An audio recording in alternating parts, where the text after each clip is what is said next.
is now 20 minutes to 7, and that's Kenyan time. This is Morning Express. It's time for us to look at the dailies. Remember, not too long from now, we're going to be looking at the state of the nation and some of the things that may affect us and how they would affect us, politically speaking. We've got the judiciary, we've got the by-elections in Kericho and Malindi coming up. There's quite a lot. We've got the Youth Fund, which again is on the headlines for all the wrong reasons, and all that is something we're going to be discussing on State of the Nation this morning. You're welcome to participate via Twitter. We'll also be opening the phone lines as we go along. That's during State of the Nation. But for now, I would like to look at the dailies. And joining me this morning is Dismas Mokua, who is a political analyst. And thank you for joining us. My pleasure. You're well? Yeah, thank you. Okay, I know you're alumni, if that would be the right word to use, here at KTN. But great to have you back. And well, just to look at the dailies this morning. Yes, I'm back at home. Yes. All right, let's start off with the Standard, where there is a college vacancy crisis as KCSE out today. We have the KCSE results scheduled to come out today. We're expecting from 9 o'clock the CS Matiang'i is going to be making that announcement. But there's also a crisis that is looming. You know, the interesting thing is that Kenya has got so many universities. It looks like we just have many universities, but we don't have equivalent number of spaces. Right. And one would have expected that as we grow our universities, we actually specialize.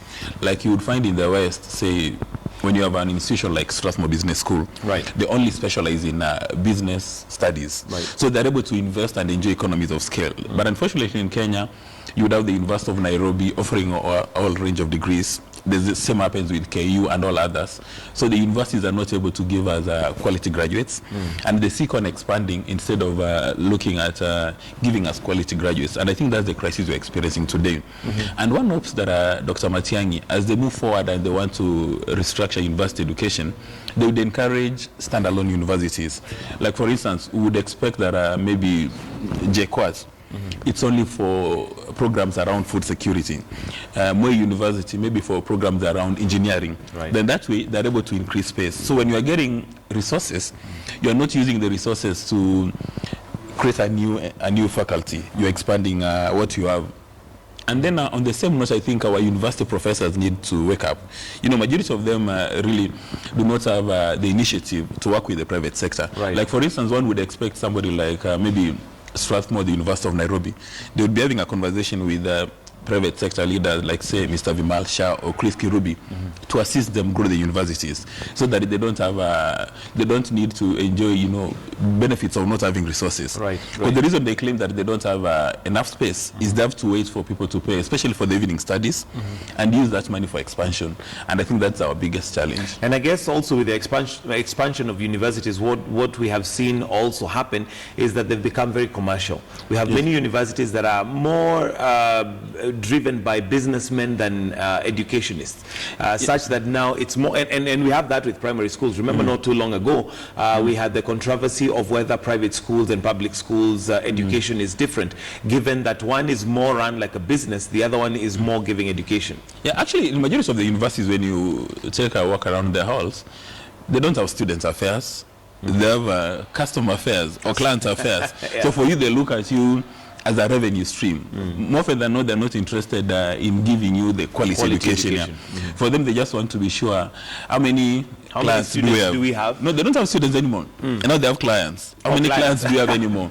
That's why if you're a teacher at 10 of the universities and you want to be very objective, say, in your assessment or marking, your bosses will come and complain. They'll tell you the client is always right, everyone is wrong. So that if there are so many students failing in your class, your bosses will summon you. Right. Because if you've gone to University A and you don't like it, you have the option of going to University B. And the owners of the university don't want to lose a client. So at that stage, they're very keen to ensure that, you know, they bend backwards to make the client happy. And I think if we don't address that, then in the next probably 10 years, we'll be in a crisis mode. Because when you look at the registration board for engineers, they've actually complained about the quality of some of the engineers coming from the university, from the local universities. And you would imagine that today you've got an engineer who is not well structured, not well baked, and is given a project to come up with a building like this, it will compromise the quality of the output, and you know, it will put our lives at risk. Okay, well, that's today KCSE results out, and remember, if you are a student, once the announcement has been made, you're able to access your results with a short code, which is 22252. And yeah, right here on KTN News, we'll definitely be keeping you posted on that. We'll be going live once CS Matiangi and his team are ready to go ahead and make the announcement. But also on the front page of the Standard, is your daughter safe? Beware of rogue teachers and boda riders. Again, the education sector touched on this, but of course now the boda riders also coming in. I mean, the fellow who did this story forgot to indicate matatu drivers. Yeah, because normally in the culture today, what our young ladies want is instant success. And it's like instant coffee. So a lady comes from the village, probably from Kisii, Mandera, and as soon as she gets to Nairobi, she wants to have everything upmarket. She wants to stay, say, Kileleshwa, have DSTV and have everything. They don't want to go through the normal procedures of life, of working hard and getting your assets. And these border riders, the teachers, a few of them, and the matatu drivers, they get money on a daily basis. And you know, Americans have got a very an interesting saying that always money talks. Yes. So when the young girls see money, they run away. And this is the reason why majority of young men in Kenya will never ever get married. Because you know, unless you have money that's coming unless in you have daily. money, and you know, it's unlikely that you can have this instant money. You need to work hard for it. And I think probably this is an issue of morals for our nation. And as parents, we need to be very careful on how we speak to our daughters and how we guide them in life. Okay, let's look at more stories in the Standard this morning. Let's move on to page 4, where we have tribunal to probe to noise sworn in. This has been it's a circus of some kind. Some have described it. Initially, we had the president. Those allegations that the president was not going to form the tribunal within the stipulated 14 days. Then just like, you know, within the whisker of the time expiring, he did that. Then there was issues to do with the chair, and apparently there was somebody else who was to chair. Now again we have Sharad Rao as the chair. Well, you know, this goes back to questions that people have been asking lately, whether the president is actually in receipt of good advice, and whether there are competing interests within State House and the presidency. And the indications, I mean, the indications point in one direction. There are very many groups at State House that want to influence the way politics is shaping in Kenya. And the president would be receiving multiple pieces of advice. And all that is looking at different directions. And if our President Uhuru Kenyatta today, I would actually look at the list of all my advisors and probably 50% of them. Because, you know, they say in management that an advisor normally suffers no risk.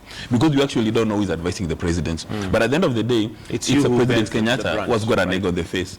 Because even when the members of the international community, folks from the US State Department, from World Bank and IMF, when they look at this kind of stuff coming from State House, they do not look at the people who advise the president. Because, you know, the buck stops with the President Kenyatta. And I think it's time probably the president identifies the competing interests within the State House, the people who are advising him.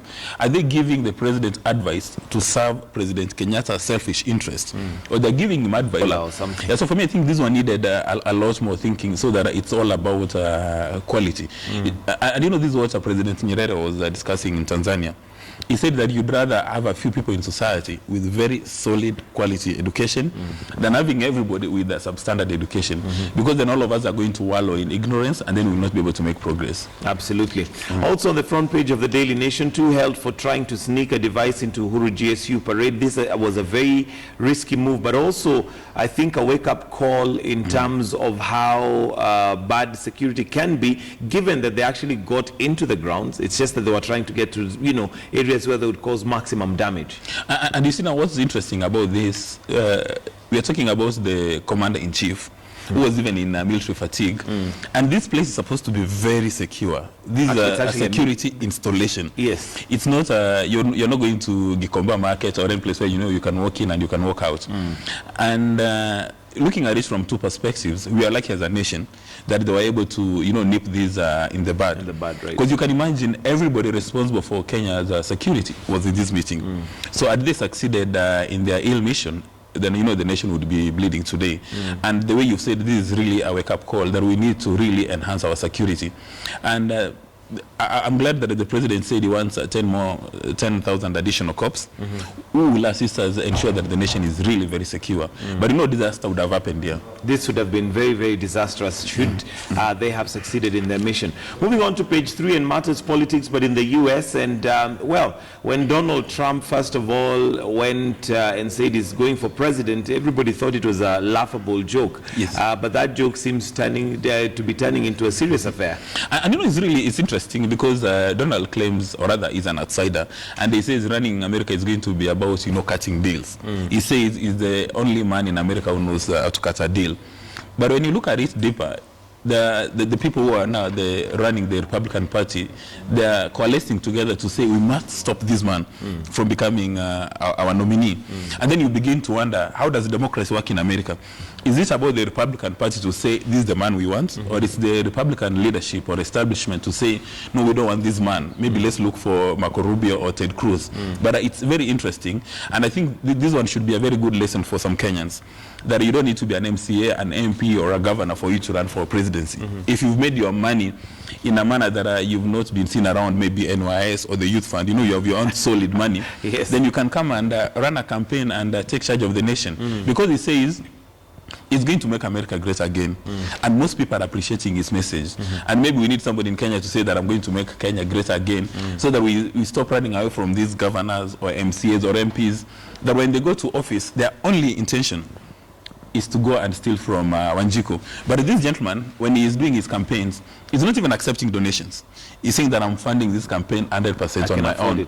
And the interesting contradiction is that he's becoming richer as he does this campaign, because he's selling his merchandise, and the people are buying merchandise in truckloads. And some ladies are very crazy. They're even doing his tattoos on various parts of the body, and paying a fee for it, saying I want a Donald Trump tattoo, and they're buying t-shirts, they're buying ties, everything. Yeah. But going back to just the nitty-gritties of it, it looks like it may be Clinton versus Donald Trump after the Super Tuesday yesterday. Yes. It looks like it may be there may be the two that would be going for gold. Yeah, and the so-called analysts in the US say that if it's Trump and Clinton, then we would have the first female president in the US. Wow. Well, let's wait and see, because they say they're one of the best and biggest democracies. Let's see how that is going to go. Yeah. All right, finally, on page 9 of The Nation, 16 grilled over Chickengate bribery emails. Again, this is another story that has been pending for too long. Yeah. We've seen the UK literally get convictions and get culprits held accountable. Long time ago. But Kenya, we're still, sort of wallowing. Our biggest challenge has been the prosecutions and investigations. And it said that the Anti-Corruption Agency, as well as the Directorate of Criminal Investigations, does not have sufficient resources. But I think as a nation, really, we need to take to task the MPs to ensure that Mr. Kirako Tobiko is given sufficient resources, Ndegwa Moro is given enough resources, and now Mr. Kinusia, the Anti-Corruption Commission, so that they are able to do very serious investigations. And I would actually suggest to a number of your friends who come for the morning show that we should make it very expensive to steal. If you're a public servant, it should be made very expensive to steal. And for the guys who are doing the prosecutions and the investigations, there should even be a penalty for slovenly work. Because what tends to happen is, understand again, when you have a matter at the Anti-Corruption Agency, if the person who is doing the investigations, again, it's giving him a cow or a cup of tea, and they do sloppy investigations. When the case goes before Justice Mutunga, there is no evidence, and a guy is set free. And maybe as a nation, we should stop celebrating guys who've stolen. And the Pope has indicated that we shouldn't be running and glorifying stolen money. That's the only way we can start fighting corruption. And ensure that things like Chickengate are in the history. All right, well, that's it from the newspapers this morning. There's a lot more, of course, and we have the Star with the headlines: mass transfer of Kikuyu votes to Nairobi. Get yourself a copy of the Star, but we'll have to wind it up right there because we'd like to change over and go to State of the Nation. Thank you very much, Dismas Mukwa, political analyst, for joining us this morning. And thank you. That's where we're going to wind up newspaper review. Do stay with us right here. We've got State of the Nation coming up next, and let us look at some of the issues that we have in this country and how they're likely to affect us, especially as we approach 2017. This is Morning Express. Don't go away.